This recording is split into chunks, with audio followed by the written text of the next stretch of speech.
Welcome to India's only initiative on the YouTube, जहां पे हम लास्ट 30 इयर्स के पीवाईक्यूज तो सॉल्व कर ही रहे हैं, उसके साथ साथ काफी अच्छे कॉन्सेप्ट्स, नॉलेज, एक एक स्टेटमेंट जो आज तक यूपीएससी ने लास्ट 30 साल में पूछे हैं, उन सब का एकदम डीप डाउन में जाके एनालिसिस कर रहे हैं, जिससे फ्यूचर के लिए हम काफी ज्यादा रेडी हो जाएं। अब वो कोई भी हमसे क्वेश्चन पूछ ले, हम उसको करने के लिए बिल्कुल रेडी हैं। So this is our episode 3, earthquake and volcanism. और आज के एपिसोड में भी आपको बहुत ज्यादा मजा आने वाला है। मैं अभी से आपको ये बात बता दे रहा हूं।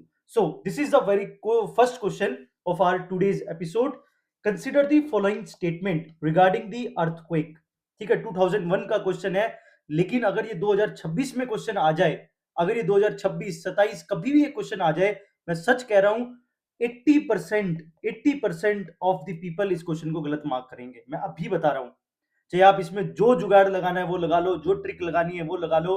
This is the pure conceptual question and बहुत ही ज्यादा डेप्थ का क्वेश्चन है ये। और मैं आपको लिख के दे रहा हूं 80% लोग इस क्वेश्चन को करने में गलती करेंगे, बट हम नहीं करेंगे, क्योंकि हम इसको इतना अच्छे तरीके से एनालिसिस करेंगे इस एक क्वेश्चन को, कि जिससे अब फ्यूचर में कभी भी मेजरिंग ऑफ अर्थक्वेक से अगर क्वेश्चन आएगा, हमारा क्वेश्चन गलत नहीं हो सकता। मैं आपको इतना ज्यादा गारंटी के साथ ये बात कह रहा हूं। ठीक है, सो सबसे पहले हम क्वेश्चन रीड करते हैं। क्वेश्चन क्या है? The intensity of earthquake is measured on Mercalli scale. ठीक है, कह रहे हैं कि intensity of earthquake is measured on the Mercalli scale. Let's see क्या होता है। The magnitude of an earthquake is an major of energy released. ठीक है, magnitude of the earthquake is measure of the energy release. Let's see, earthquake magnitude are based on direct measurement of the amplitude of the seismic waves। ठीक है, अब देखो, इसके अंदर अगर तुम ट्रिक लगाओगे तो भी तुम फेल हो जाओगे कि भाई नहीं, दो मैग्नीट्यूड है, एक में गलत होगा एक में सही होगा। नहीं लगेगा भाई, यहां नहीं लगेगा। मैं आपको पहले ही बता रहा हूं, प्लीज पॉलिटी, इकोनॉमिक्स, ठीक है, एंड ज्योग्राफी के कोर कॉन्सेप्चुअल क्वेश्चन से में इन तीन, एटलीस्ट इन तीन सब्जेक्ट्स में ट्रिक्स लगाने की कोशिश बहुत कम कीजिए, बहुत कम कीजिए। मतलब trick should be your third line of defence. मैं आपको अभी बता रहा हूं, नहीं तो आप मुझे बाद में कहेंगे कि भैया आप ट्रिक्स बताते हो, ये चीट कोड बताते हो, आपकी शॉर्ट्स आते हैं, हमने देखे नहीं लगे। मैं पहले बता रहा हूं, इन तीन में बच लेना, पहले बता रहा हूं, पहले से ही अभी बता रहा हूं। यहाँ पे नॉलेज है ये, यहाँ तो यार तुम पढ़ो, कुछ तो पढ़ के जाओ। हर जगह ही ट्रिक्स लगा लोगे तो कैसे काम चलेगा। चलो अब समझते हैं कि क्वेश्चन कैसे किया जाएगा और इसका क्या आंसर है और किस तरीके से क्वेश्चन पूछा गया है। फोर्थ ऑप्शन बहुत ज्यादा इन डेप्थ में पूछा है, जो कि आज की क्लास 11th की एनसीईआरटी से भी नहीं हो सकता। ठीक है, मैं आपको क्लियरली अभी क्लास 11th की एनसीईआरटी भी दिखाऊंगा, वहां पे भी ये नहीं दिया हुआ। This is something of honours, मतलब मैंने किरोड़ीमल से ऑनर्स की है डिग्री ज्योग्राफी में, तब हमने ये चीज पढ़ी है जो ये फोर्थ स्टेटमेंट है। ठीक है, और इसको समझाने में मुझे देख लेना अभी 4 5 से 7 8 मिनट तो सिर्फ इस फोर्थ स्टेटमेंट को समझाने में लग जाएंगे, because this is a pure conceptual question. In the Richter scale, each whole number demonstrates a 100-fold increase in the amount of energy released। ठीक है, सबसे पहले वन बाय वन क्वेश्चन को सॉल्व करते हैं। देखिए, अर्थक्वेक को अगर मेजर किया जाए, अर्थक्वेक को मेजर करने के लिए हम दो चीजें देखते हैं। एक तो हम देखते हैं इंटेंसिटी और एक हम देखते हैं मैग्नीट्यूड। ठीक है, और मैग्नीट्यूड या फिर एनर्जी, आप मैग्नीट्यूड को देखो, मैं आपको बताता हूं। एक होता है मैग्नीट्यूड, मैग्नीट्यूड, ठीक है, उसी को आप एनर्जी भी कह सकते हैं, क्योंकि एनर्जी से ही आप मैग्नीट्यूड को मेजर करेंगे। एक होता है आपका इंटेंसिटी। ठीक है, इंटेंसिटी, किस इंटेंसिटी से अर्थक्वेक आया, मतलब आपका विजिबल विजिबल डैमेज। ठीक है, विजिबल डैमेज, कितना ज्यादा नुकसान हुआ है। ठीक है, आपका कितना ज्यादा माल पानी का नुकसान हुआ है, इंटेंसिटी मेजर करते हैं। ठीक है, इन दोनों को मेजर करने के लिए दो अलग अलग स्केल है। पहली बात तो ये समझिए, for example if you want to measure the magnitude, if you want to measure the energy, ठीक है, उसमें आप क्या देखेंगे, उसमें आप देखेंगे जो आपकी अर्थक्वेक की वेव्स है। ठीक है, उन वेव्स की हाइट देखेंगे। ठीक है, उसमें आप हाइट देखेंगे। ठीक है, हाइट देखेंगे, हाइट मतलब इस तरीके से, इसे बोलते हैं एम्पलीट्यूड। इस हाइट को मेजर करने को बोलते हैं एम्पलीट्यूड, एम्पलीट्यूड। ठीक है, बेसिक समझिए। ठीक है, मैग्नीट्यूड अगर एनर्जी आपको देखनी है तो आप वेव्स की हाइट देखेंगे, हाइट का मतलब है आप एम्पलीट्यूड ऑफ द वेव्स देखेंगे।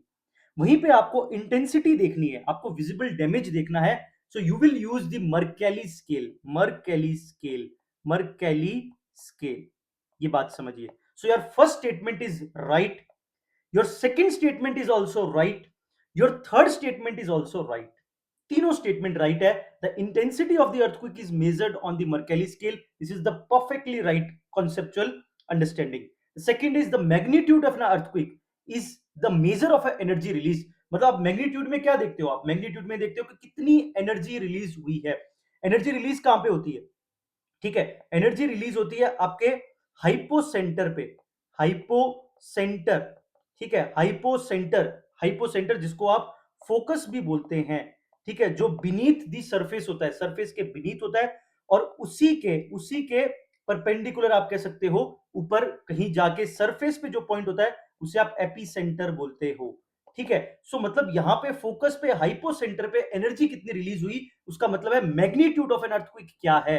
और magnitude of the an earthquake को आप मेजर करते हैं रिक्टर स्केल पे, ठीक है, रिक्टर स्केल के ऊपर आप मैग्नीट्यूड देखते हैं। मैं भी आपको सब समझाने वाला हूं, टेंशन मतलब, बट मैं आपको यहां पे पहले तीन स्टेटमेंट को बहुत अच्छे से बताना चाह रहा हूं कि क्या है तीन स्टेटमेंट की कहानी। अर्थक्वेक मैग्नीट्यूड, अर्थक्वेक का magnitude are based on direct measurement of amplitude of the seismic wave. Yes, अगर आप मैग्नीट्यूड देख रहे हो तो आप वेव की हाइट देखोगे कि भाई कितना वेव की हाइट है, और वेव की हाइट देख रहे हो इसका मतलब आप amplitude of the seismic waves देख रहे हो। So first three statements are correct. ये बात हो गई पहले तीन स्टेटमेंट का एनालिसिस, ठीक है। अब बात करते हैं आगे के फोर्थ स्टेटमेंट को समझने की कोशिश करने की कोशिश करते हैं, इसको समझने की कोशिश करते हैं। समझिए इस बात को। In a Richter scale, in a Richter scale, each whole number demonstrate a 100-fold increase, ठीक है। अब ये 100-fold क्या सही है, सवाल ये उठता है, या यहां पे कुछ और होगा, वो होगा तो क्या होगा, 100-fold increase in amount of the energy released, ठीक है। अब ध्यान से पहले कॉन्सेप्ट समझते हैं, फिर मैं इस फोर्थ स्टेटमेंट के पास वापस फिर से आपको समझाऊंगा, ठीक है। पहले आप मेरी बात को यहां पे ध्यान से ब्लैक बोर्ड पे समझिए। आओ ब्लैक बोर्ड पे समझते हैं कि मैं क्या कहना चाह रहा हूं। देखिए, फॉर एग्जाम्पल मैं रिक्टर स्केल की यहां पे बात कर रहा हूं, ठीक है, रिक्टर स्केल की बात हो रही है यहां पे, ठीक है। तो पहले रिक्टर स्केल को समझो होता क्या। फॉर एग्जाम्पल एक बात समझिए मेरी पहले, ठीक है। अगर मान लो आपका 5.0 का रिक्टर स्केल के ऊपर अर्थक्वेक आया, ठीक है, प्लेस ए के अंदर, ठीक है, प्लेस ए में आपका 5.0 का रिक्टर स्केल का अर्थक्वेक मेजर हुआ, ठीक है, और प्लेस बी के अंदर आपका 6.0 का हुआ है, ठीक है, और प्लेस सी पे आपका 7.0 का हुआ है, ठीक है। ये तीन प्लेसेस लेते हैं, ये तीन रिक्टर स्केल की हमने यहां पे मेजरमेंट ली है। अब इसका मतलब क्या है वो ध्यान से समझिए, ठीक है। इसका मतलब ये है, यहां पे दो चीजें मेजर होती है रिक्टर स्केल पे, रिक्टर स्केल पे दो चीजें आपकी यहां पे मेजर होती है। एक होता है मैग्नीट्यूड, ठीक है, एक तो मैग्नीट्यूड देखेंगे, और एक हम एनर्जी देखेंगे कि एक्चुअली एनर्जी कितनी रिलीज हुई है, ठीक है। दो बातें यहां पे हमें समझने की जरूरत है, समझिए मेरी बात को।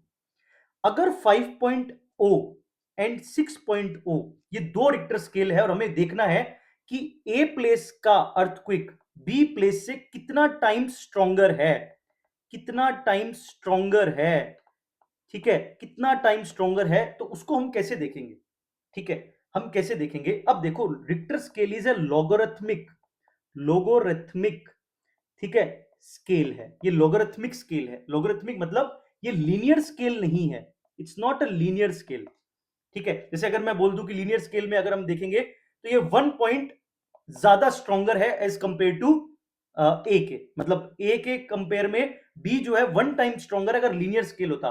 But Richter scale is not a linear scale, it's a logarithmic scale. Logarithmic scale क्या होता है मैं वो भी आपको एक्सप्लेन करूंगा, बट पहले समझिए कि इसका एक्चुअल मीनिंग क्या है।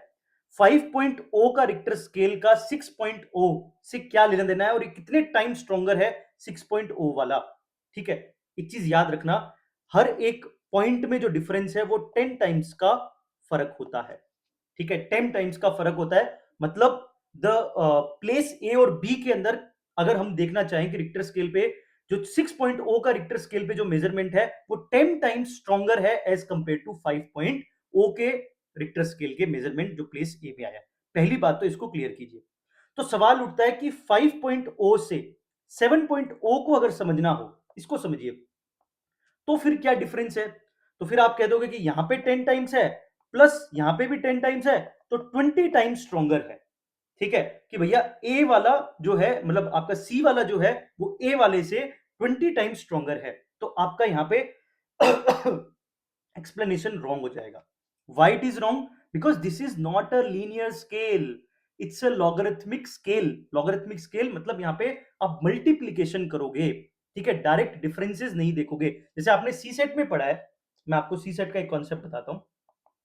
सी सेट में आप दो तरीके के प्रोग्रेशन पढ़ते हैं, एक पढ़ते हैं एपी, एक पढ़ते हैं GP, geometric progression and arithmetic progression. Arithmetic progression में आप देखते हो डिफरेंस अमंग दी नंबर। जैसे मान लो अगर आपकी इस तरीके की प्रोग्रेशन चल रही है 10, 20, 30, 40, 50, इसका मतलब 10 का डिफरेंस है आपके हर टू कॉन्जिक्यूटिव नंबर्स के बीच में। This is your arithmetic progression. Where is in your geometric progression आप क्या देखते हो? मल्टीप्लिकेशन 10, 100, 1000, ठीक है, 10,000, ठीक है। इसका मतलब हर दो कॉन्जिक्यूटिव नंबर का जो रेशियो होगा वो सेम होगा। रेशियो मतलब अगर रेशियो 10 और 100 का देखना हो तो 1:10 का है। आप अगर 100 एंड 1000 का देखोगे दैट इज ऑल्सो 1:10। मतलब हर नंबर एक पर्टिकुलर नंबर से मल्टीप्लाई हुआ है, वो है 10। ठीक है, 10 से मल्टीप्लाई हुआ है, that is your geometric progression. So your logarithmic scale is somewhat related to your geometric progression. पहली बात इसको समझिए।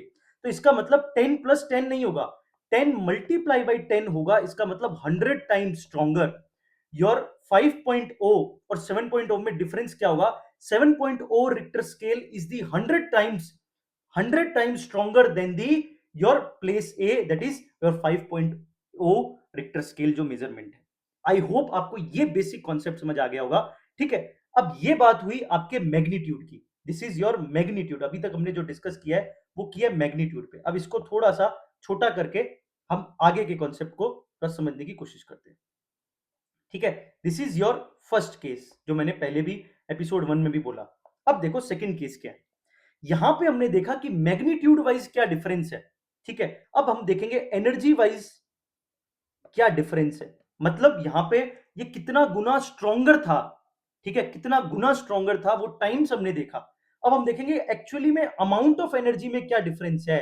मतलब यहां पे 5.0 रिक्टर स्केल और 7 पॉइंट रिक्टर और रिक्टर स्केल, या फिर 5.0 और 6.0 रिक्टर स्केल के बीच में एनर्जी कितनी रिलीज हुई है, इसमें कितनी एनर्जी रिलीज हुई है और इसमें कितनी एनर्जी रिलीज हुई, मतलब इनके बीच में डिफरेंस क्या है एनर्जी रिलीज का, कितने टाइम्स ज्यादा एनर्जी रिलीज हुई है, इसको कैसे देखेंगे। तो यहां पे कॉन्सेप्ट आता है गुटेनबर्ग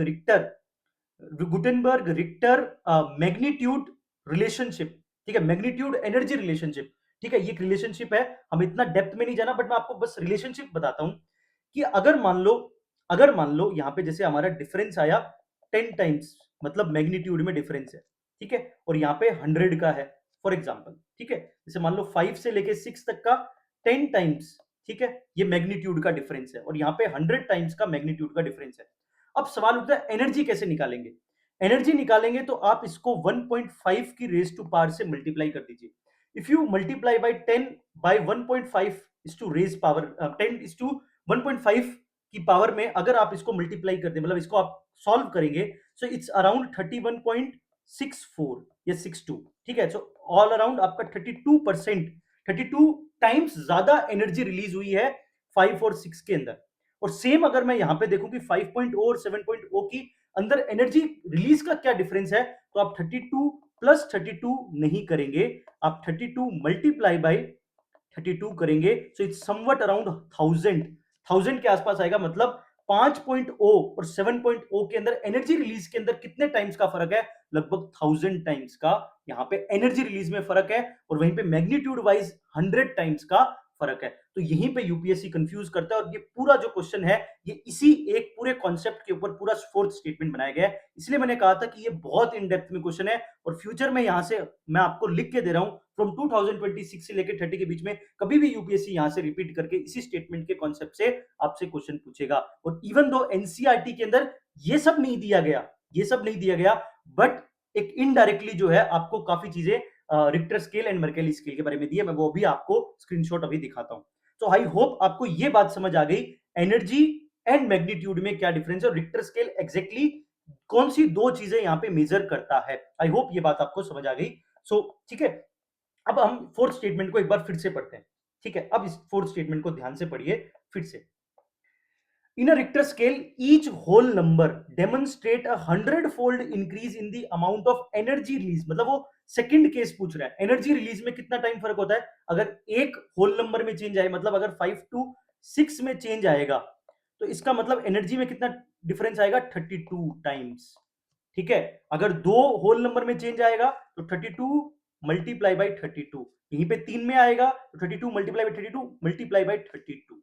आई होप आपको ये समझ आया। तो ये 100 फोल्ड नहीं होगा, ये 32 टाइम्स अराउंड होगा, approximately 32 times, not exactly 32 times but approximately 32 times. यहाँ पे आंसर होना चाहिए, ये स्टेटमेंट गलत है, fourth statement is wrong, answer is a 1 2 3 is the correct. I hope आपको ये चारों बातें, चारों स्टेटमेंट से बहुत चीजें सीखने को मिली होगी। ठीक है, सो राइट आंसर इज 1 2 3। ठीक है, अब एक बार मैं आपको पूरा इसको रीड करके बताता हूं। First statement, the intensity of earthquake which describe the observed effects on the people and structure at specific location is measured as a Mercalli scale। Mercalli scale में आप इंटेंसिटी देखते हो, मतलब विजिबल डैमेज, कितने लोगों को नुकसान हुआ, कितनी प्रॉपर्टी को नुकसान हुआ, कितना लोकेशन पे नुकसान हुआ, वो आप देखते हो आप मर्केली स्केल पे। Whereas the magnitude of an earthquake is a quantitative measure of energy release at its source, और कहां पे देखते हैं हम, रिक्टर स्केल पे देखते हैं। Statement 3, earthquake magnitude specifically the Richter scale are determined by the direct measurement of the amplitude of the seismic waves recorded on the seismograph। Amplitude means the height of the waves is known as the amplitude of the seismic waves। ठीक है, और ये word NCERT में as it is mention in the diagram, आपको वो भी दिखाऊंगा। Fourth statement incorrect है, on a Richter scale each whole number increase represent a 10-fold increase in measured amplitude and approximately 3.31.6-fold often rounded 32 increases in the amount of energy release, not a 100-fold increase। आपको ये बात भी बहुत अच्छे तरीके से समझ आ गई होगी। देखो मैं यहाँ पे चाहता तो आपको रटा भी सकता था और इस क्वेश्चन को बहुत जल्दी में हवावाई में निकाल सकता था। तो इवन मुझे भी ये कॉन्सेप्ट को ब्रशअप करने में, ऑलरेडी मैंने ऑनर्स में पढ़ा है, बट फिर भी इसको ब्रशअप करने में मुझे कम से कम 1 घंटा लग गया। ठीक है, सिर्फ इस फोर्थ स्टेटमेंट को अच्छे से समझने के लिए, ताकि मैं आपको अच्छे तरीके से समझा पाऊं और आपको रटना ना पड़े, यार आप तीन चीजों को रट रहे हो। ये रटने की चीजें नहीं है, ये समझ लो एक बार, उसके बाद कभी भी रटने की जरूरत नहीं पड़ेगी। So this is our NCERT screenshot which I pasted here. The earthquake events are scaled either according to the magnitude or intensity of the shock। The magnitude scale is known as the Richter scale। The magnitude relates to the energy। magnitude किससे related है, energy से related है, released during the quake। The magnitude is expressed in the number of 0 to 10। ठीक है, इस बात को बहुत इंपॉर्टेंट याद रखना है, मतलब रिक्टर स्केल का जो स्केल होता है वो 0 to 10 होता है, whereas the intensity scale is named after the Mercalli, the Italian seismologist। The intensity scale take into account the visible damage caused by the event। The range of intensity scale is from 1 to 12। ठीक है, तो अगर मैं यहाँ पे एक summary table बनाने की कोशिश करूं तो आपका रिक्टर स्केल, ठीक है, रिक्टर स्केल, ठीक है, रिक्टर स्केल, ठीक है, और एक होता है आपका मर्केली स्केल। ठीक है, ठीक है, एक होता है रिक्टर स्केल, एक मर्केली स्केल। तो रिक्टर स्केल आपका मैग्नीट्यूड, ठीक है, या फिर एनर्जी देखता है, ये आपकी इंटेंसिटी देखता है, ठीक है, या फिर visible damage. Richter scale 0 to 10 and Mercalli scale 1 to 12। ये इतना सा दिमाग में याद रखो। और रिक्टर स्केल के दो मेजरमेंट्स हमेशा याद रखो, एक तो वो एनर्जी रिलीज, वहां पे एनर्जी कितना, 32 फोल्ड, 32 टाइम्स पर होल नंबर चेंज, और वहीं पे अगर मैग्नीट्यूड की बात करें तो 10 टाइम्स। ठीक है, 10 टाइम्स स्ट्रॉन्गर होता है, मतलब अगर 5 से लेके 6 का डिफरेंस है तो वो आपका 10 टाइम्स स्ट्रॉन्गर होगा। 5 टू अगर आपको 7 का देखना पड़ेगा तो it's 100 times stronger than the previous one. बस इतना दिमाग में आपको ये इतना कॉन्सेप्ट समरी में याद रखना है। तो मैंने पहले ही कहा था ये क्वेश्चन आपको बहुत सारी चीजें सिखा देगा, और मैं आपको अभी से कह रहा हूं दिस इज माय प्रेडिक्शन, यहां से क्वेश्चन रिपीट होगा, बिकॉज अर्थक्वेक में उसने जो भी पूछना था वो पूछ लिया है। अब मेजरिंग स्केल पे बहुत दिनों से क्वेश्चन नहीं आया, तो यहां से क्वेश्चन बनने के हाई चांसेस है। लेट्स सी, अब इस क्वेश्चन को सॉल्व करते हैं। इसमें भी बच्चे रटते हैं, पढ़ते हैं जब तक तो याद रहता है कि भैया इसकी पार्टिकल की मूवमेंट कैसी होगी, मैं आपको आज एक कहानी सुनाऊंगा जिससे आप जिंदगी में कभी नहीं भूलोगे कि पी वेव की पार्टिकल की मूवमेंट क्या है और एस वेव की पार्टिकल की मूवमेंट क्या है। मेरे पे विश्वास रखिए। Consider the following statement 2023। ठीक है, इन अ सिस्मोग्राफ, ठीक है, seismograph is a device which records the earthquake waves. So in the seismograph, P waves recorded earlier than the S waves. ठीक है। Statement 2. In a P wave, the individual particle vibrate to and fro in a direction of a wave propagation, whereas in S wave, the particles vibrate up and down at the right angles to the direction of the wave propagation. ठीक है। Before solving this question I want to solve या I want to tell you one story. एक story बताना चाहता हूं, पहले आप story को सुनिए फिर बात आगे की करते हैं। मैं जिससे से कहानी बोल रहा हूं उस कहानी के एक एक शब्दों पे ध्यान रखना। ठीक है, छोटी सी कहानी है, बस उसकी शब्दों पे ध्यान देना, उसी शब्दों पे, उन्हीं वर्ड्स पे मैं पूरा आपको कॉन्सेप्ट समझाने वाला हूं। ठीक है, मान लीजिए आप बेड पे सो रहे हो, रात का टाइम है। ठीक है, मान लीजिए आप बेड पे सो रहे हो। ठीक है, बहुत अच्छे तरीके से बहुत सुंदर सुंदर फ्लावर्स आपने लगा रखे हैं, स्मेल आ रही है, आप बहुत ही डीप स्लीप के अंदर है। ठीक है, अब मान लीजिए कि अर्थक्वेक आया, तो अर्थक्वेक में सबसे पहली वेव जो है वो पी वेव आई, मान लो। ठीक है, पी वेव, ठीक है, या अर्थक्वेक वेव आया। ठीक है, अभी पी वेव एस वेव सब छोड़ दो। ठीक है, आपका वेव आई। ठीक है, तो आपका पंखा जो है ना, आपका पंखा जो है वो कभी इधर जाता है, कभी इधर जाता है। ध्यान से समझना, कभी पंखा आपका इधर जा रहा है, कभी आपका पंखा इस तरफ जा रहा है, कभी राइट में जा रहा है, कभी लेफ्ट में जा रहा है, कभी लेफ्ट में जा रहा है, कभी राइट में जा रहा है। तो धीरे धीरे पंखा हिल रहा है, लेफ्ट में राइट में, लेफ्ट में राइट में। अब आपको डर क्या है? आपको डर है कि कुछ टाइम के बाद कहीं ये मेरे ऊपर ना गिर जाए। ठीक है, ये कुछ टाइम के बाद मेरे ऊपर ना गिर जाए। ठीक है, उसे आवाज आ रही है, मतलब जब उसने पहली जब पंखा हिलने लगा था तो बहुत तेज आवाज करने लग गया था पंखा, जब वो राइट और लेफ्ट के अंदर जब मूवमेंट कर रहा था। तो वापस से सुनिए इस बात को मैं जो कह रहा हूं, एक बार फिर से सुनिए कि एक आप मान लीजिए बेड पे सो रहे हैं। ठीक है, डीप स्लीप में है, और फिर आपको एक आवाज आती है आपके पंखे की आपको आवाज आवाज सुनाई देती है। ठीक है, और आपका पंखा राइट लेफ्ट इस तरीके से मूवमेंट करता है। अब आपको डर है, आपको डर है, आप उठ जाते हैं, उठकर आप साइड में हो जाते हैं, क्योंकि आपको डर है कि कुछ टाइम के बाद कहीं मेरा पंखा मेरे ऊपर गिर ना जाए। ठीक है, मेरा पंखा मेरे ऊपर गिर ना जाए। ठीक है, ये वैसे इतनी बात आपको याद रखनी है। अब मैं आपको कॉन्सेप्चुअल अंडरस्टैंडिंग दे रहा हूं, जो मैंने अभी यहाँ पे बात बोली। देखिए, सबसे पहले जो अराइवल ऑफ पी वेव्स होता है, P waves are known as primary waves and they are the first waves which we observed while the earthquake. Earthquake के टाइम जो सबसे पहले हम जो वेव ऑब्जर्व करते हैं वो होती है पी वेव। ठीक है, पी वेव। ठीक है, P wave are like a sound wave. P wave जो आपको आवाज आ रही थी, ठीक है, जो मैंने आपको आवाज बोला था कि जैसे आपका पंखा की आवाज की sound wave, so it's similar to the sound waves. It's similar to the sound waves. So P wave is a similar to the sound waves. This is the first fact. You have to keep this thing in your mind. P wave is the primary wave. ठीक है, because it's the first wave we observed during the earthquake. So P wave is a primary wave. P wave is a similar to the sound wave. These two facts you have to keep in your mind. The third very important fact जो आपको याद रखना है वो ये है कि P wave की जो प्रोपगेशन है, मतलब जो वेव आ रही है, वेव का प्रोपगेशन का मूवमेंट क्या है? मूवमेंट है लेफ्ट राइट, मतलब to and fro, to and fro, to and fro, मतलब लेफ्ट राइट, ऐसे ऐसे ऐसे, इस तरीके से आपके हॉरिजॉन्टल मूवमेंट होती है आपके पी वेव की। पी वेव की मूवमेंट होती है टू एंड फ्रो। ठीक है, स्क्वीज होता है, स्क्वीज स्क्वीज हो रहा है। ठीक है, जैसे स्क्वीज होता है तो मतलब आपको पंखा गिरने का डर नहीं है, बस ये हिलता रहेगा, क्योंकि मूवमेंट ही पी वेव की ऐसे होती है, टू एंड फ्रो के अंदर, टू एंड फ्रो के अंदर होती है। ठीक है, जैसे आपका पेड़ हिलते हैं, जब अर्थक्वेक आता है तो पेड़ कभी राइट में हिलता है, कभी लेफ्ट में, क्योंकि पी वेव, जब भी पी वेव आती है तो वो जो भी पार्टिकल के से पास थ्रू करती है तो उसके अंदर जो मूवमेंट करता है वो टू एंड फ्रो का करता है, मतलब हॉरिजॉन्टल मूवमेंट होता है, राइट लेफ्ट। बस आपको ये याद रखना है। अब इस आपको डर क्या लगा? आपको डर ये लगा कि अब कुछ टाइम के बाद आपको पता है कि सेकेंडरी वेव्स आने वाली है। ठीक है, एस वेव्स आने वाली है। ठीक है, तो एस वेव्स में आपको पता है कि एस वेव की जो मूवमेंट है वो होती है up and down.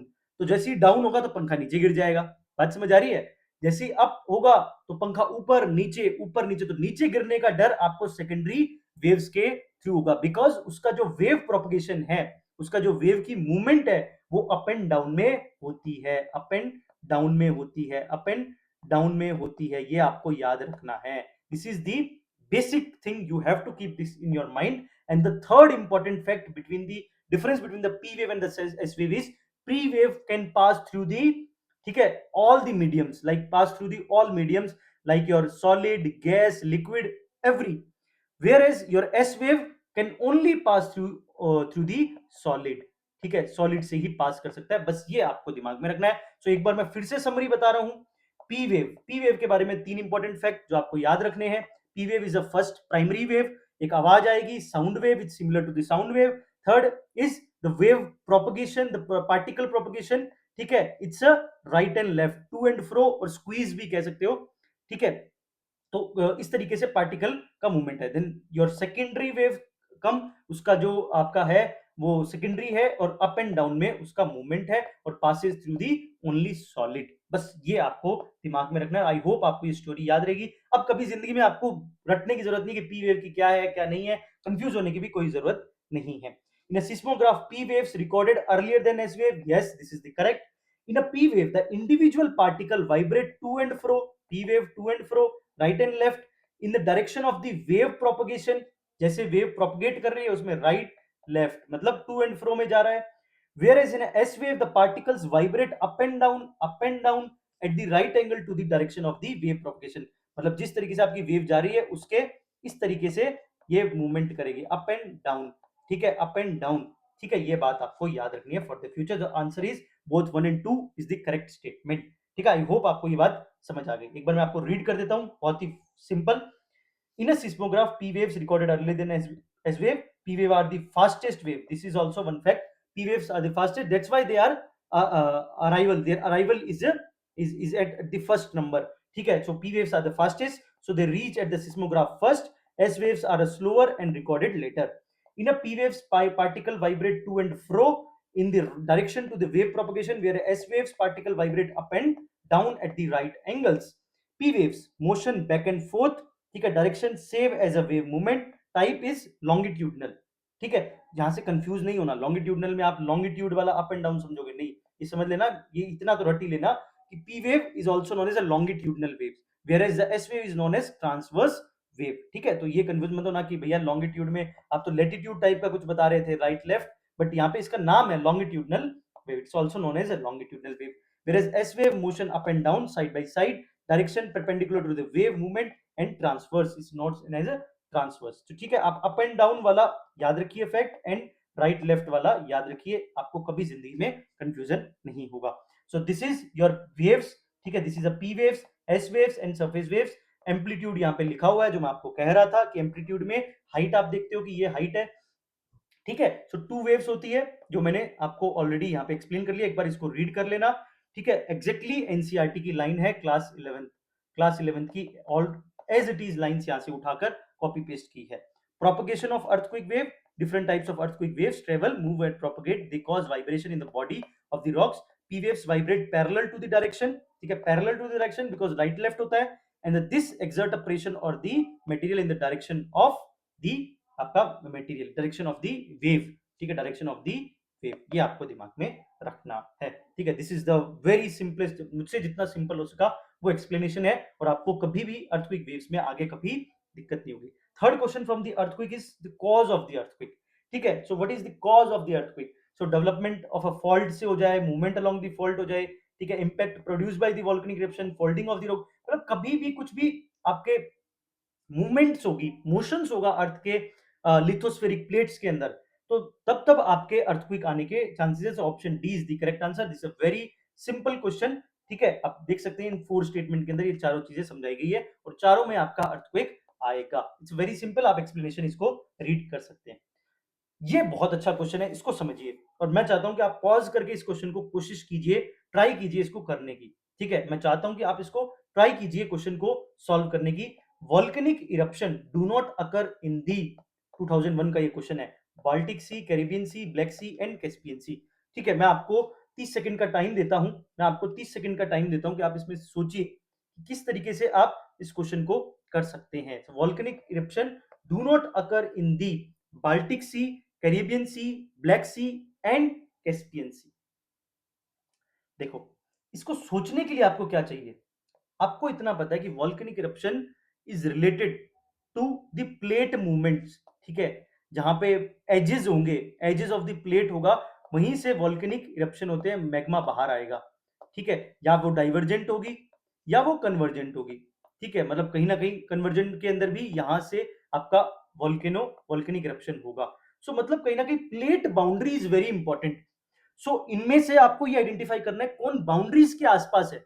If they are near to the boundaries, the plate boundaries, plate boundaries, major plate and the minor plates, इनकी बाउंड्रीज के आसपास जो जिन जिनकी लोकेशन है, उधर वॉल्केनिक इरप्शन आएंगे। और एक ऐसी जगह है जो प्लेट के अंदर ही होगा उसकी लोकेशन, सो उसका आंसर आपको देखना है। सो आप जब पूरा अच्छे तरीके से मैपिंग करेंगे, समझेंगे इस बात को, so they all are, these three are, all are in, कह सकते हैं कि एजेस पे हैं, ठीक है, कैस्पियन सी आपके एज पे है, ब्लैक सी एज पे है, कैरिबियन सी एज पे है, ठीक है, और बाल्टिक सी जो है वो आपका इंटरकॉन्टिनेंटल है। So if it is a intercontinental, so there is a high chances the volcanic eruption do not occur in the Baltic Sea, ठीक है, इस बात को आपको याद रखना है। मैं आपको डायग्राम दिखाता हूं कुछ इस तरीके से। तो इस डायग्राम में जब आप इसको प्लॉट करेंगे, इस डायग्राम में आप इसको प्लॉट करेंगे, ठीक है, recall the core concept. Core concept क्या है? Volcanoes are found in the plate boundaries, specially convergent and divergent hotspots. Volcanoes are not, so we need to find which seas lies in the tectonically stable region. तो stable region में क्या होगा? जैसे अगर मैं Baltic सी की बात करूं, तो आपको यहाँ पे बाल्टिक सी है तो कहीं ना कहीं स्टेबल रीजन है, एक पूरी प्लेट है, यूरेशियन प्लेट में आएगी, ठीक है। वेयर एज कैरिबियन प्लेट यहाँ पे पंगा है, ठीक है, कैरिबियन सी दिया हुआ एक जगह, यस कैरिबियन सी, तो यहाँ पे एजेस पे है, तो यहाँ पे वोल्केनिक इरप्शन होगा। उसके अलावा आपका क्या दिया हुआ है? ब्लैक सी। सो ब्लैक सी भी आपका अराउंड यूरेशियन के उधर, मतलब यूरेशियन एंड योर आपका नीचे की तरफ जो आपकी अफ्रीकन प्लेट है और आपकी इधर जो अरेबियन प्लेट है, उन सब से कहीं ना कहीं उधर भी बाउंड्रीज के पास है, बहुत ही उधर है, तो वो भी आपका ब्लैक सी भी होगा। वहीं पे कैस्पियन सी वही सेम, लगभग ब्लैक सी के पास में ही है कैस्पियन सी, तो वो भी बाउंड्रीज के आसपास है। बट सिर्फ एक बाल्टिक सी है जो इंटरकॉन्टिनेंटल है। तो ये क्वेश्चन बहुत अच्छा क्वेश्चन है, ये फ्यूचर में यहाँ से रिपीट हो सकता है। तो आपको एक बार सारी प्लेट्स की बाउंड्रीज बहुत अच्छे से क्लियर होनी चाहिए, सभी major plates and minor plates आप प्रिपेयर कीजिए। मैं आपको गारंटी देता हूं कुछ ऐसी माइनर प्लेट्स का नाम दिया गया है एनसीईआरटीज में, जो आप ध्यान से पढ़ेंगे तब आपको पता चलेगा, और वहां से यूपीएससी क्वेश्चन कभी भी फ्यूचर में पूछ सकता है। अगर आप चाहते हैं कि मैं क्लास 11th की पूरी एनसीईआरटी आपको 2 घंटे के अंदर, 1.5-2 घंटे के अंदर पूरी एक्सप्लेन कर दूं, तो आप मुझे इस वीडियो के नीचे कमेंट में जरूर कहिएगा कि आपकी ये रिक्वेस्ट है। अगर मुझे बहुत अच्छी रिक्वेस्ट मिली तो I will definitely make a video, और वहां पे मैं सिर्फ जो इंपॉर्टेंट एरियाज है जहां से फ्यूचर में यूपीएससी क्वेश्चन पूछ सकता है ज्योग्राफी के अंदर, मैं वो आपको बता दूंगा। तो आप कमेंट अगर करेंगे तो I will definitely make one such video, जहां पे मैं आपको एक एक एरिया जहां जहां से जो क्वेश्चन क्लास 11th की एनसीईआरटी से, क्योंकि वो डायरेक्ट क्लास 11th की एनसीईआरटी से ही डायरेक्ट क्वेश्चन बन रहे हैं, कॉपी पेस्ट। आपको इस पूरी सीरीज में आपको कितने कॉपी पेस्ट दिखाऊंगा, आप खुद देखते रहो। अभी तक आपने कितने कॉपी पेस्ट देख चुके हैं, आगे भी आप कॉपी पेस्ट देखने वाले हैं, ठीक है। अब देखिए बहुत अच्छा क्वेश्चन नेक्स्ट, अब आ रहे हैं वॉल्केनोज के ऊपर क्वेश्चन। अभी तक हमने अर्थक्वेक देखा, नाउ अब हम वॉल्केनोज पे देख रहे हैं।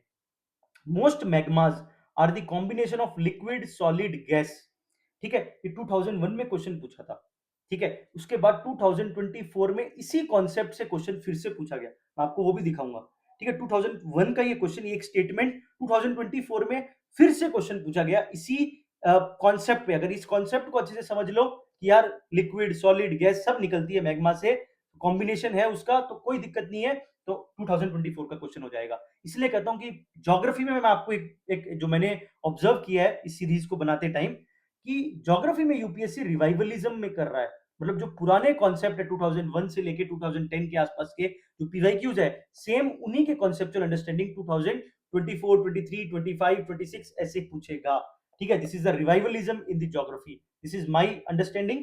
सो आप भी एक बार जब ये सीरीज कंप्लीट करेंगे तो आप भी इस बात को समझ जाएंगे जो मैंने समझी है, ठीक है। So most magmas are combination of the liquid solid gas, yes this is right. Water vapour and the carbon dioxide are the principal gas dissolved in the magma, ठीक है। तो वाटर वेपर भी होता है, कार्बन डाइऑक्साइड भी होता है, तो these are principal gas, yes कह सकते हैं। Basaltic magma is a hotter than the silicic magma, ठीक है। जो सिलिका बेस्ड मैग्मा होता है, जो एसिडिक होता है, सिलिका मतलब एसिडिक, ठीक है, एसिडिक मैग्मा से ज्यादा हॉटर होता है आपका बेसाल्टिक मैग्मा। लेट्स सी, इसको चेक करते हैं कि ये सही है कि गलत है। The magma solidified between sedimentary rock in the horizontal position is known as dyke. मतलब ये क्वेश्चन में क्या क्या पूछ रहा है, एक तो दो तरीके के कॉन्सेप्ट यहां से पूछे गए इस क्वेश्चन में, जो फोर स्टेटमेंट्स है मैं आपको पहले वो बताता हूं। एक तो आपको ये पता होना चाहिए what is the composition of your magma और लावा। लावा का कॉम्पोजिशन क्या है, वो मैग्मा लावा बना किन चीजों से है, वो तीन स्टेटमेंट यहां से पूछा है। और वो जिस चीज से बना हुआ है उसके क्या कैरेक्टरिस्टिक है, वो है आपका स्टेटमेंट 3। ठीक है। एंड थर्ड कॉन्सेप्ट कि इस मैग्मा से बनने वाली जो लैंडफॉर्म्स है उसके बारे में भी आपको पता होना चाहिए, बोथ इंट्रूसिव एंड एक्सट्रूसिव। सो यहाँ पे एक्सट्रूसिव से तो क्वेश्चन नहीं है, बट इंट्रूसिव जो लैंडफॉर्म्स है लाइक डाइक, ठीक है, वहां से भी क्वेश्चन है, जिसको हम प्लूटोनिक रॉक्स भी बोलते हैं, प्लूटोनिक रॉक्स भी बोलते हैं, तो वहां से क्वेश्चन पूछा है। तो मतलब आपको कॉन्सेप्चुअल अंडरस्टैंडिंग क्या तीन कॉन्सेप्ट्स की होनी चाहिए फ्रॉम दिस क्वेश्चन, आपको तीन बातें पता होना चाहिए। The first one is the composition, the second one is the characteristics of your magma और the lava, and the third one is the consequence. ठीक है, कॉन्सिक्वेंस क्या होगा, उससे कौन सी लैंडफॉर्म्स बनेगी, ये तीन कॉन्सेप्ट्स आप तैयार कीजिए अभी, और इन्हीं तीन कॉन्सेप्ट से आगे वोल्केनिक इरप्शन से क्वेश्चन आएंगे, वोल्केनिज्म से, ये मैं आपको अभी बता रहा हूं। जैसे इस स्टेटमेंट से ये जो कॉन्सेप्ट था, इससे 2024 में रिपीट क्वेश्चन उसने पूछा है। ठीक है, एज इट इज लाइन पूछी है एनसीईआरटी से। ठीक है, so first statement is correct, second is also correct, third statement इसको समझिए, what is the difference between the acidic lava और मैग्मा एंड बेसाल्टिक। ठीक है, तो पहले इस बात को समझिए, एसिडिक, ठीक है, एसिडिक, ठीक है, इट्स अ विस्कस, विस्कस मतलब मोटा। ठीक है, ये मोटा होगा, काफी मोटा, और इसकी जो थिकनेस है वो काफी ज्यादा होगी। थिकनेस ज्यादा होगी इसका मतलब जल्दी कूल होगा, जल्दी कूल होगा, सॉलिडिफाई होगा, और हाई पीक बना देगा, मतलब जल्दी आपका कूल होगा और जल्दी आपका यहाँ पे पीक बना देगा, पीक टाइप की चीजें बना देगा। ठीक है, ये एसिडिक होता है, और इसमें सिलिका का कंटेंट काफी ज्यादा होता है। ठीक है, सिलिका का कंटेंट होता है, इसलिए लाइटर कलर का होता है। ठीक है, इसका कलर जो है वो लाइटर होता है। ठीक है, ये मोटा मोटा बात है। Where is your basaltic magma, basaltic is basalt, basalt मतलब आयरन, आयरन की मात्रा होगी। ठीक है, इससे लेस विस्कस, ठीक है, कम जाडा होगा, जाडा इसका जो जो मोटापन है वो लेस होगा।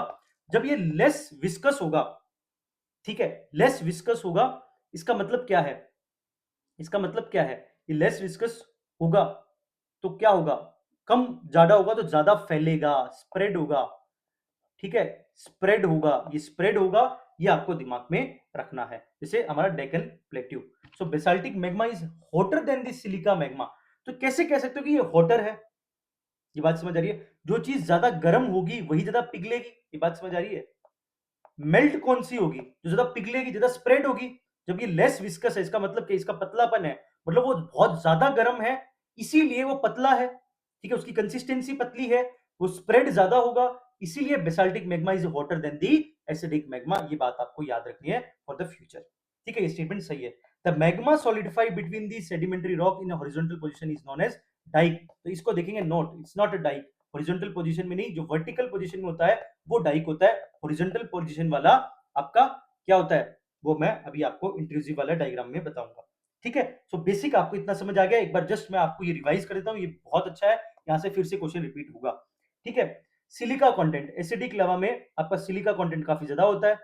ठीक है, डेंस होता है, क्रिस्टल क्लस्टर होता है, where basaltic lava is a sparse crystal cluster. ठीक है, लो सिलिका कंटेंट होता है। विस्कोसिटी किसकी होती है, हाई विस्कस, एसिडिक लावा ज्यादा विस्कस होता है।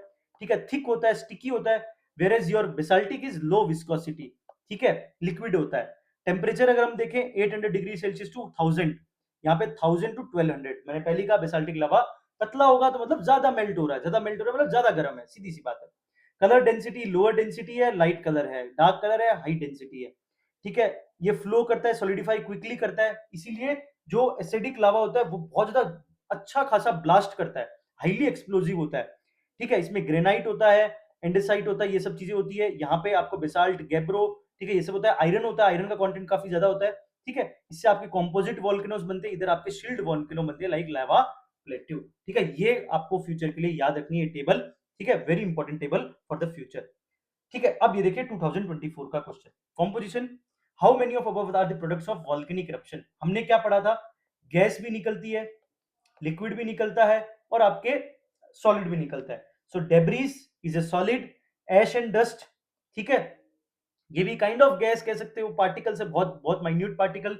Nitrogen gas compound, sulphur compound gas, ठीक है, तो उसी पे कंपाउंड्स पूछ लिए डायरेक्ट कि क्या क्या निकलता है। So all four is the correct answer, all four is the correct answer. अब यहाँ पे कई लोग होंगे भाई हम ओनली टू लगाएंगे, तो लगा लो, कोई दिक्कत नहीं है। मैं पहले ही कह रहा हूँ, पॉलिटी, इकोनॉमिक्स, ज्योग्राफी के कोर कॉन्सेप्ट्स के अंदर ट्रिक लगाओगे तो मरने के चांसेस ज्यादा है। यहाँ ट्रिक व्रिक से नहीं, कॉन्सेप्ट्स को इतना स्ट्रॉन्ग कर लो कि यहाँ से कुछ भी पूछ ले।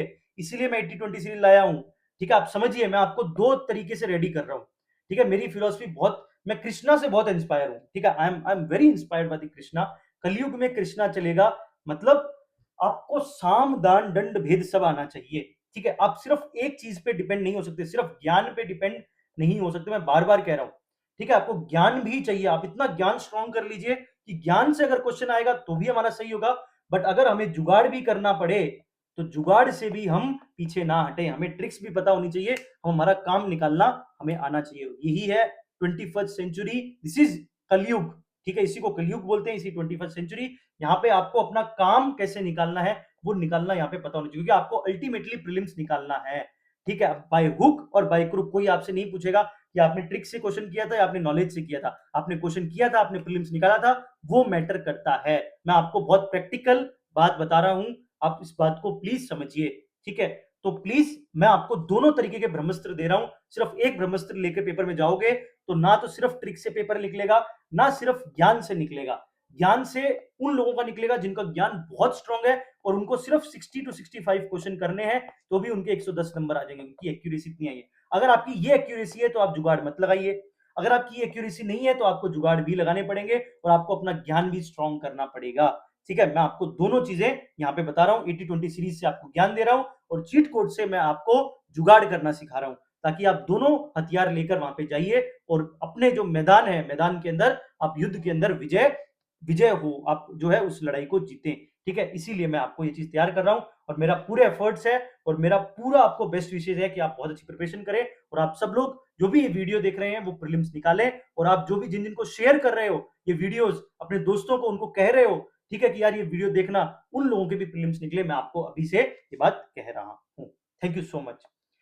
अब देखिए ये क्वेश्चन डायरेक्ट यहां से पूछा था, once it start moving towards the crust reaches the surface it is referred to as a lava. The material that reaches the ground include lava flow, pyroclastic debris, volcanic bombs, nitrogen compounds, dust, ash, ठीक है, sulphur compound. Direct question पूछा है, chlorine, hydrogen, argon, ये सब direct यहाँ पे आपके class 11th NCERT. इसलिए कह रहा हूँ कमेंट में बता देना मुझे कि अगर आप ऐसा कुछ चाहते हैं 2 घंटे की वीडियो जो पूरी क्लास 11th की मैं आपको जो मोस्ट इंपोर्टेंट एरियाज है वो हाईलाइट करके बता दूं, उनको समझा दूं, इस तरीके से मैं आपको यहाँ पे समझा रहा हूँ, अगर आपको मेरा एक्सप्लेनेशन समझ आ रहा है तो, ठीक है। आप इनकी फोटोज भी देख सकते हैं, ये direct question class 11th NCERT का। Next, this is the intrusive, जो इंट्रूसिव रॉक्स में बता रहा था आपको, प्लूटोनिक रॉक्स, कि मतलब इनसाइड द अर्थ कौन कौन सी यहाँ पे वोल्केनिक फॉर्म्स, लैंड फॉर्म्स बनाता है। तो क्वेश्चन था डाइक पे, तो डाइक इज अ वर्टिकल, ठीक है। सिल is a horizontal, horizontal word बोला था तो हॉरिजॉन्टल के लिए होता है सिल, ठीक है। Dyke is vertical, dyke is vertical, इस तरीके से ही बनती है डाइक, ठीक है। डाइक इज, ये देखो ये डाइक है, ठीक है, डाइक इज वर्टिकल, ये याद रखना। अब देखो मैं एक बार फिर से आपको यहाँ पे एक्सप्लेन करता हूँ। Batholith large magma chamber is known as batholith, ठीक है। फिर धीरे धीरे धीरे धीरे मतलब यहां से आपका मैग्मा निकला, लावा जो है पूरा स्टोरेज है, स्टोरेज मतलब जो ये पूरा आपका गोडाउन है जहां से ये निकल रहा है वो है बेथोलिथ, ठीक है। बाथ टब समझिए इसको, बेथोलिथ मतलब बाथ टब, ये जो ह्यूज बाथ टब, जिस बाथ टब के अंदर बहुत सारा वोल्केनो आपका जो है वो लावा या मैग्मा जो है वो यहाँ पे है। उसके बाद धीरे धीरे धीरे धीरे धीरे ऊपर गया, फिर यहाँ पे जो इस तरीके के सोशर शेप, सोशर शेप मतलब जिसमें आप पास्ता बनाते हो, ठीक है, पैन जो होता है आपका, मतलब जिसपे आप पास्ता बनाते हो, सोशर शेप का, ठीक है, कॉनकेव लाइक फीचर, इसको बोलते हैं लेपोलिथ। लेपोलिथ जैसे माँ की लैप होती है, माँ की गोद is like a concave, so it's a लेपोलिथ। लेप, लेप मतलब गोद, गोद मतलब लेपोलिथ, इस तरीके से याद कर सकते हो। फिर होता है यहाँ पे अगर मूवमेंट हो जाए, एंटीक्लिन एंड सिंक्लिन, मतलब ऐसे ups and down, crest and आप कह सकते हो ट्रफ में इस तरीके से बने, इसे बोलते हैं फेकोलिथ, ठीक है, फेकोलिथ, फेकोलिथ, ठीक है। उसके बाद अगर माउंड बन जाए अंदर ही, पहाड़ सा बन जाए, वो होता है लेकोलिथ, लेकोलिथ, लेकोलिथ। तो लेपो मतलब लैप, लैप मतलब माँ की गोद, माँ की गोद इज लाइक कॉनकेव, इतना याद रखिए, बस याद रहेगा। बाकी माउंड इज अ लेकोलिथ, उसके बाद डाइक इज अ वर्टिकल, सिल इज अ हॉरिजॉन्टल, बस ये है। इंट्रूसिव रॉक ऑलरेडी मेंस के अंदर भी ये क्वेश्चन यहां से पूछा गया है, ठीक है, तो इसलिए ये सब चीजें मेंस में भी काम आएगी और प्रीलिम्स में तो है ही। So I hope you are enjoying the session.